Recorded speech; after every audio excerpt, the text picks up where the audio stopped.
viewers, Assalamualaikum warahmatullahi wabarakatuh. Selamat datang kembali di channel Adin. Ini merupakan video pertama dari playlist Ilmu Dasar Keperawatan 2. Saat ini playlist Ilmu Dasar Keperawatan 1 juga masih berjalan. Pemisahan playlist ini hanya untuk lebih rapi aja. Ada materi yang sebelumnya saya simpan di playlist IDK 1 akan dipindahkan ke playlist ini setelah video ini diupload. Jadi untuk playlist IDK 1 isinya adalah tentang istilah-istilah anatomi umum, body plan, mikrobiologi, dan histologi dasar, juga overview tentang sistem dalam tubuh manusia.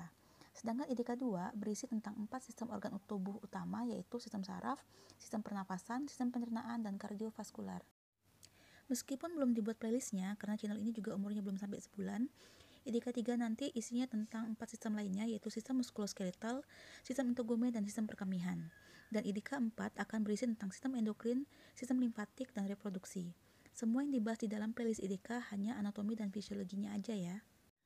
Untuk kondisi patologi masing-masing sistem, kelak jika ada kesempatan dan dipanjangkan umurnya, insya Allah saya akan buat juga, tapi mungkin dalam perspektif sebagai perawat komunitas.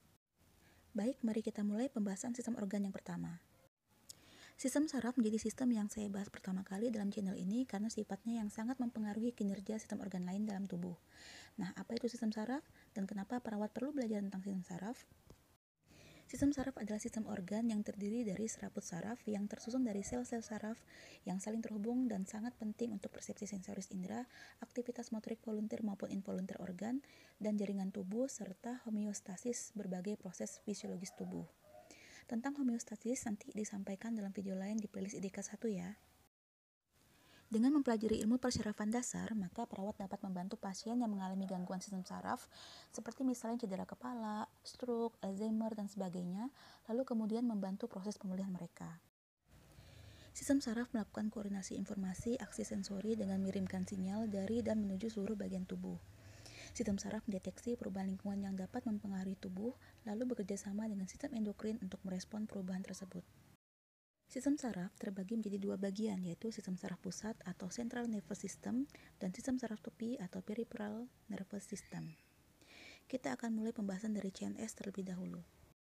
Central Nervous System atau CNS bertanggung jawab sebagai pusat kontrol tubuh untuk memproses informasi yang kompleks. Sistem saraf pusat terdiri dari otak dan korda spinalis. Otak terbagi lagi menjadi beberapa bagian, yaitu cerebrum atau otak besar, cerebellum atau otak kecil, brainstem atau batang otak, dan diencephalon. Jika kita lihat otak dalam posisi seperti ini adalah otak dari sisi atas. Di sini kita hanya bisa melihat bagian cerebrum atau otak besarnya saja. Terdapat dua sisi yang terlihat di sini. Ini dipisahkan oleh viscera cerebral dan membuat otak terbagi menjadi dua. Nah, belahan otak ini disebut dengan hemisfer. Seperti yang bisa dilihat pada gambar, meskipun secara struktur makro kedua hemisfer terlihat identik, namun masing-masing hemisfer memiliki fungsinya sendiri-sendiri. Hal ini disebabkan oleh perbedaan komposisi jaringan saraf sehingga menyebabkan perbedaan spesialisasi fungsi di masing-masing hemisfer. Hemisfer kiri otak berfungsi untuk mengontrol sisi kanan tubuh, dan sebaliknya, hemisfer kanan berfungsi untuk mengontrol sisi kiri tubuh. Hemisfer kiri juga bekerja dalam hal-hal yang berkaitan dengan logika, misalnya seperti sains dan matematika. Sementara hemisfer kanan bekerja terkait dengan kreativitas dan seni. Masing-masing orang umumnya akan cenderung lebih dominan pada salah satu sisi hemisfer otak. Kedua sisi hemisfer ini dihubungkan dengan yang namanya corpus callosum. Corpus callosum berfungsi untuk menghubungkan informasi antara kedua hemisfer. Di sini kita bisa melihat bentuk otak dari sisi lateral. Teksturnya seperti yang bisa kita lihat bergelombang. Nah, di sini ada yang disebut dengan giri. Giri ini bahasa Inggris dan merupakan bentuk plural dari gyrus. Juga ada sulci yang juga merupakan bahasa Inggris yang merupakan versi plural dari sulcus. Giri adalah bagian yang menonjol atau cembung, sedangkan sulci adalah bagian yang tenggelam atau cekung. Nah, untuk lebih jelasnya bisa dilihat pada gambar ini. Nah, yang di dalam gambar ini istilah yang digunakan masih menggunakan bahasa singular. Jadi, bagian yang cembung ini disebut dengan giri, kemudian yang cekung itu merupakan sulcus. Otak memiliki 4 lobus, yaitu lobus frontal, temporal, parietal, dan occipital. Area anterior dari lobus frontalis berhubungan dengan kemampuan berpikir. Kemudian kalau lobus parietal berhubungan dengan kemampuan mengendalikan sensasi, misalnya sentuhan, tekanan, nyeri, dan suhu. Lobus ini juga mengendalikan orientasi spasial. Orientasi spasial itu artinya pemahaman tentang ruang, bentuk, dan arah.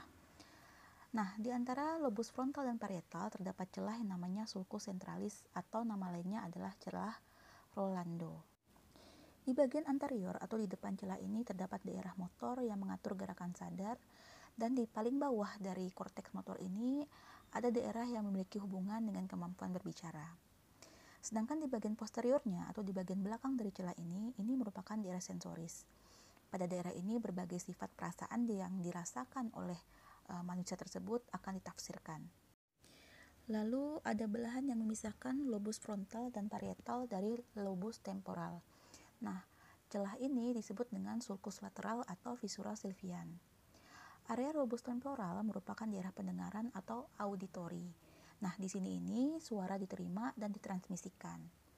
Pada ujung bagian anterior lobus temporal terdapat pusat pengecapan dan pembau. Sedangkan daerah visual atau penglihatan terdapat pada ujung lobus oksipital.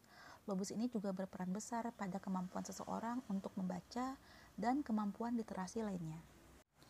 CNS masih memiliki beberapa divisi. Tadi sudah disebutkan bahwa CNS terbagi menjadi otak dan korda spinalis.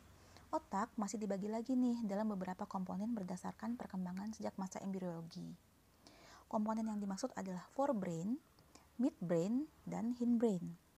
Nama-nama komponen ini sebenarnya cukup rumit untuk diingat. Hindbrain disebut dengan rhombencephalon, midbrain disebut juga dengan mesencephalon, sedangkan forebrain disebut dengan prosencephalon. Semuanya ini merupakan kata-kata dari bahasa Yunani.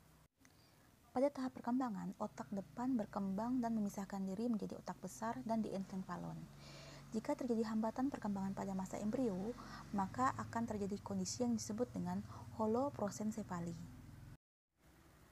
Rhombencephalon atau hindbrain ini dibagi lagi menjadi myelencephalon dan metencephalon. Myelencephalon ada di medula oblongata, sementara metencephalon terbentuk di pons dan cerebellum. Nah, tadi sudah disebutkan bahwa midbrain memiliki nama lain, yaitu mesencephalon. Nah, mesencephalon terdiri dari tectum dan tegmentum. Terakhir, ada forebrain atau prosencephalon.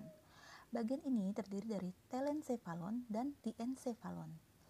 Diencephalon terdiri dari talamus dan hipotalamus. Nah, gambar ini sebenarnya merupakan potongan sagital dari otak. Jadi, telencephalon sebenarnya merupakan cerebrum yang berada di cerebral cortex. Juga ada struktur subkortikal seperti basal ganglia, hipokampus, dan amigdala. Penjelasan tentang basal ganglia, hipokampus, dan amigdala akan dibahas dalam video selanjutnya dalam playlist ini. Sedangkan bagian lain yaitu cerebrum, cerebellum, brainstem, dan diencephalon dapat dilihat pada video sebelumnya di dalam playlist ini. Saya sertakan link dalam description box.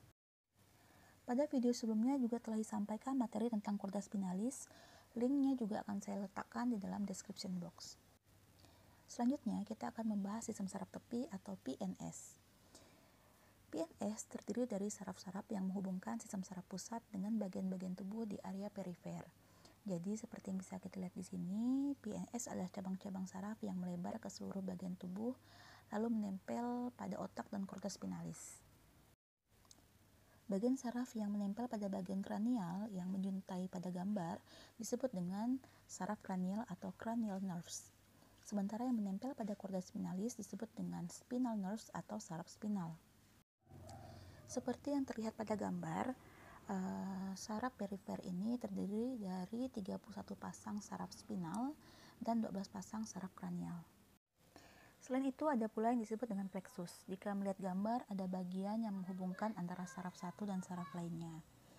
Nah, bagian inilah yang disebut dengan plexus. Plexus itu adalah jaringan saraf yang berpotongan dan masing-masing terdiri dari serat aferen dan eferen yang muncul dari rambus anterior saraf tulang belakang. Nah, plexus ini ada 4 bagian utama, yaitu plexus brachial, plexus cervical, lumbar, dan sakral. Nah, kemudian jika melihat kanan kiri korda spinalis pada gambar ini, kita bisa melihat bagian yang menyerupai bulatan. Bagian ini disebut dengan ganglia. Ganglia ini merupakan sekumpulan sel tubuh dalam sistem saraf perifer. Ada 3 jenis ganglia pada vertebrata, yaitu ganglia akar dorsal atau ganglia tulang belakang, Isinya merupakan badan sel saraf sensorik, lalu ganglia saraf kranial yang mengandung saraf kranial, lalu yang ketiga adalah ganglia otonom yang terdiri dari badan sel saraf otonom. Penjelasan lebih lanjut mengenai ganglia akan dibahas di video lain dalam playlist ini. Sistem saraf tepi atau PNS ini terbagi lagi menjadi sistem saraf somatik dan sistem saraf otonom. Somatis itu artinya volunter, sementara otonom berarti involunter. Saraf somatik bisa ditemukan pada bagian otot rangka, sementara saraf otonom mengatur lingkungan internal tubuh dan mempertahankan homeostasis supaya lingkungan internal tubuh terkontrol dengan baik. Saraf otonom mewakili sistem saraf pada motorik otot polos, otot jantung, dan juga kelenjar-kelenjar tubuh.